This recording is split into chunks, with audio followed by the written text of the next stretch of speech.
قد أفلح المؤمنون الذين هم في صلاتهم خاشعون والذين هم عن اللغو معرضون والذين هم للزكاة فاعلون والذين هم لفروجهم حافظون إلا على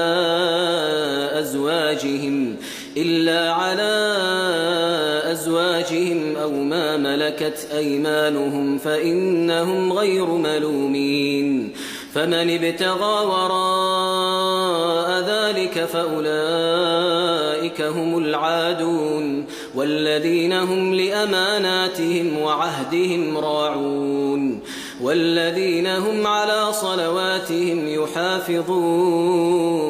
أولئك هم الوارثون الذين يرثون الفردوس هم فيها خالدون.